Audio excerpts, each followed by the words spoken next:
this Twitter character by the name of Deedy, he called Sarvam out. They introduced a new model which is called Sarvam M earlier this week, and it's got a little bit of mixed reactions. India likes solutions more. It is not a do-it-yourself market, it's a do-it-for-me market. What Sarvam is doing has never been done before. If OpenAI can be not for profit and make profits, clearly a lot of people can do a lot of things.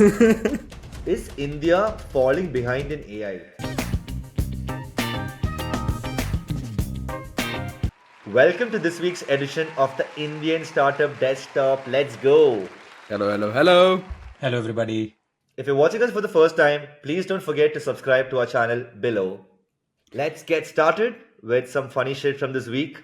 The repercussions of layoffs. Upcoming husband got laid off in Microsoft layoffs. Should I still marry him? What do you guys think? Yeah, first refer him and then marry him. What is this top mate ad over, Pavan? Damn. Moving on to just miss. Missed being 30 under 30 entrepreneur by 30k. It's crazy how cheap some of this is to actually get. All of us still qualify, by the way. Huh? All of us still qualify, Pavan. No, I'm pissed because I got the quotation of 4.5 lakhs. This guy got a good deal. Let's move to AIAIAI. What an era, guys. What an era. Shit. When was the last time that whole industry was so crazy about one particular thing? Crypto 2021. Moving on to our weekly chatter, the Skip India movement. This is a tweet by Weber from Better Capital, which blew up. But it basically says Skip India movement. AI founders finally skipping selling to Indian customers after doing POCs after POCs and then being requested for even more free POCs. There is a limit to this, and founders are saying screw it and skipping selling to Indian customers. Enough is enough. Even unicorns are using these startup founders for freebies. I guess some things never change. Pavan, as our primary AI resident, what are your quick thoughts on this? What do you I think? sadly agree with this, and first hand, like I've experienced this at this also. It's very hard to sell to Indian customers because they directly come back with the response saying that we have abundance of people and they will solve that problem for us.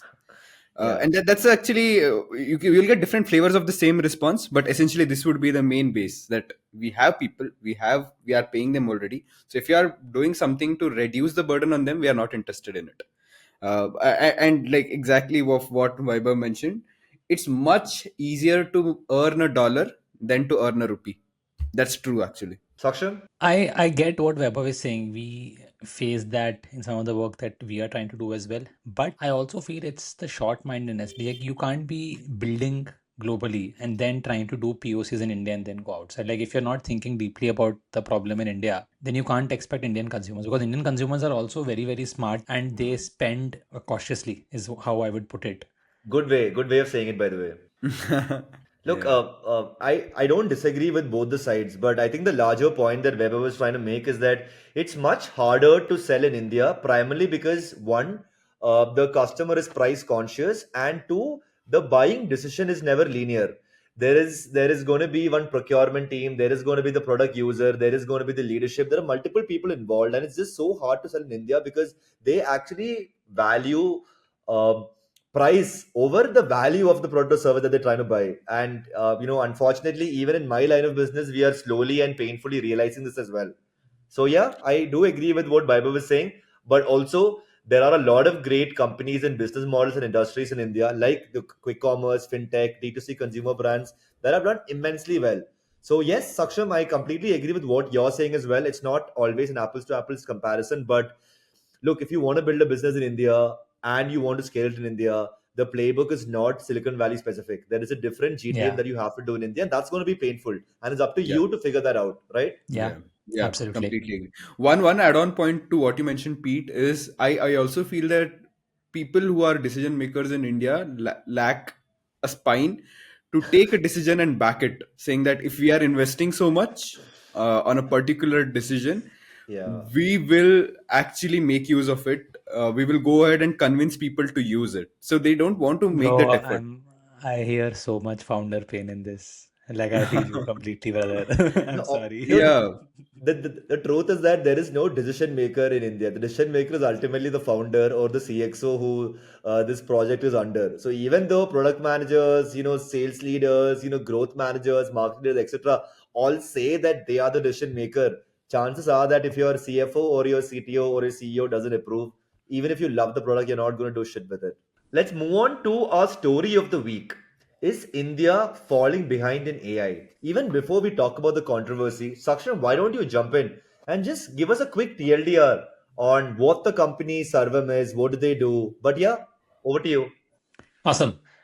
So for our viewers, Sarvam AI is this Bangalore-based AI startup that was founded in 2023 by two veterans in this space, Dr. Vivek Raghavan, who was in fact who played a key role in building Aadhaar in India, and along with him, Dr. Pratyush Kumar, who essentially holds a degree in system engineering and AI. Sarvam is essentially building large language models using AI, which are essentially homegrown, which are generative AI models, and they're doing this across different Indian languages at scale.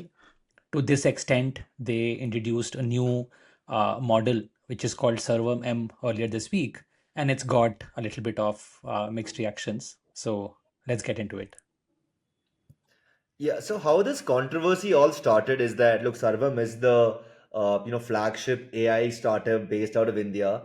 But how this controversy actually happened was that this Twitter character by the name of Deedy, he called Sarvam out is saying that India's biggest AI startup, Sarvam, just launched its flagship LLM. It's a 24B Mistral small post trained on Indic data with a mere 23 downloads 2 days after launch. In contrast, two Korean college kids trained an open source model that did 200K last month. Sarvam is embarrassing. Pawan, let's start off with you again as our resident AI expert. Why do you think this? I mean, firstly, do you think there is any truth to this, controversy that Didi created? But, or rather, what is your perspective on this entire debacle? I actually don't want to get into like what Didi said. I do feel like different products have a different GTM strategy and different market reciprocate in a different way. The fact of the matter is we need to understand what is India and how they actually respond to different GTM styles. I don't believe that India actually reacts better to a product being sold. India likes solutions more. It is not a do it yourself market, it's a do it for me market. Like the way Sarvam put it out was a Hugging Face link, and then very long research article.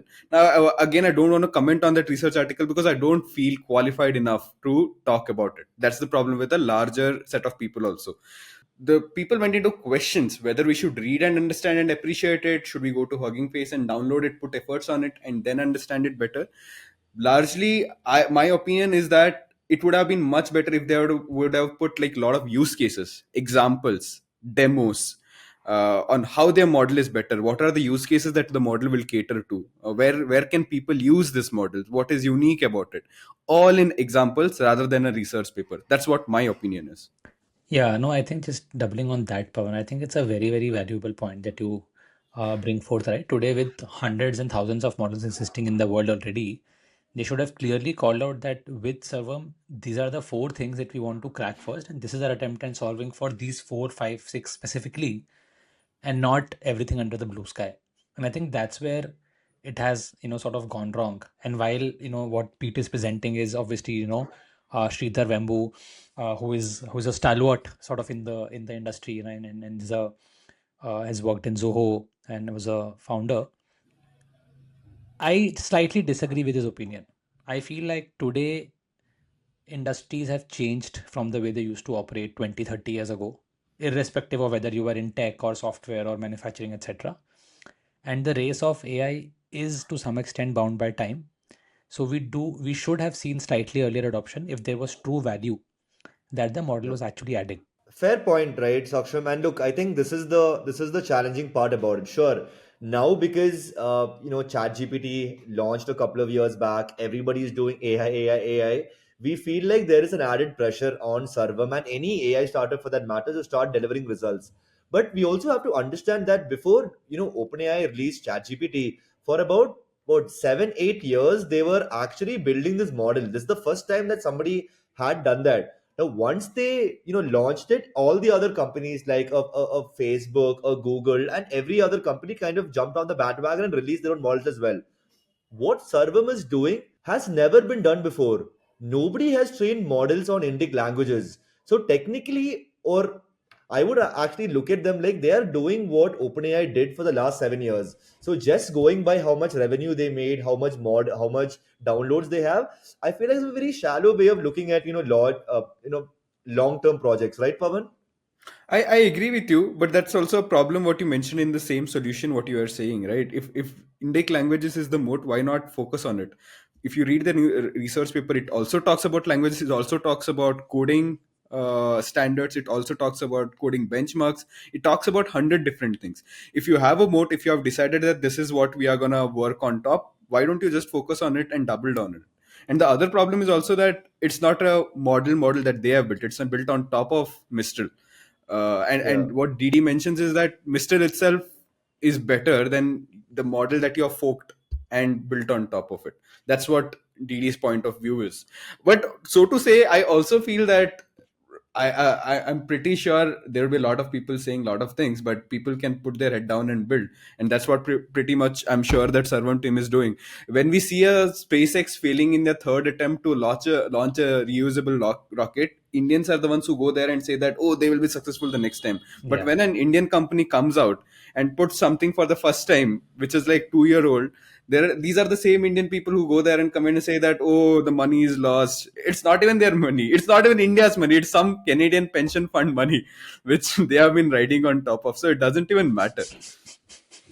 I like how you put it, Pawan. But yeah, actually, Pete, to your point, I do agree. I think if we keep the revenue, customer numbers, user numbers, all of that aside, I think Yeah. what they're doing is truly groundbreaking. I don't think in India enough people are obsessing about solving some of these problems. Because again, I think like we have spoken in a lot of earlier episodes, right? Some of these problems are very, very specific to our country. So Yeah. we can't expect them to be solved by an OpenAI or a Gemini or a Perplexity or a But Claude. Saksham, that's the problem there.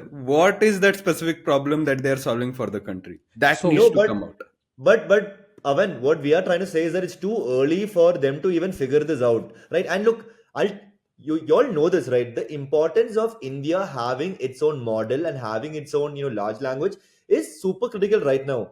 We know what the US President Trump is doing to, let's say, Apple and Facebook, right? They told Apple that if you manufacture your phones in India, you're more than happy to do so. But if you do that and you try to sell in US, the tariffs will be much higher.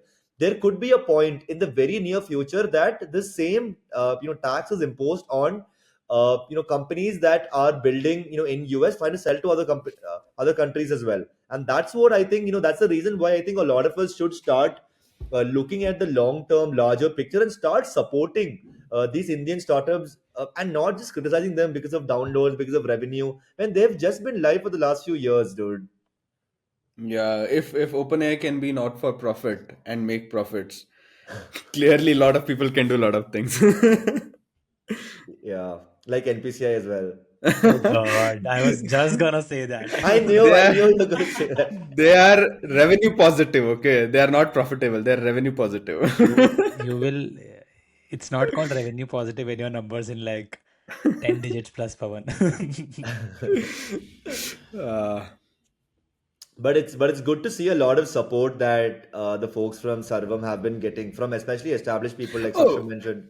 one call out. I tried that model for some waste dummy astrological purpose and compared it with ChatGPT. And Huh? I feel that the servo model is doing better and gives larger aha moments than an old school GPT or a Yeah, bro, Claude. because astrology Yeah, is it all has about been trained India. on that data. Sarvam Yeah. is trained on Indian data. So, of course, astrology will make more sense via Sarvam. Also, what were you checking via astrology, Pavan? Yeah. Tell me that. Uh, cut. Let's move on. But that's it from this week's edition of the Indian Startup Desktop. If you haven't already, please subscribe to our channel below. See you folks next week. Bye Bye bye. bye. Bye.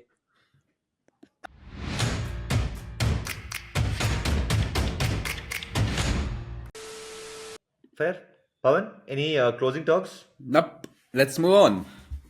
What move on? Episode is done. I see a lot of shit there. Shit is done Oh, only, bro. What? Pavan, Okay, cool. bro.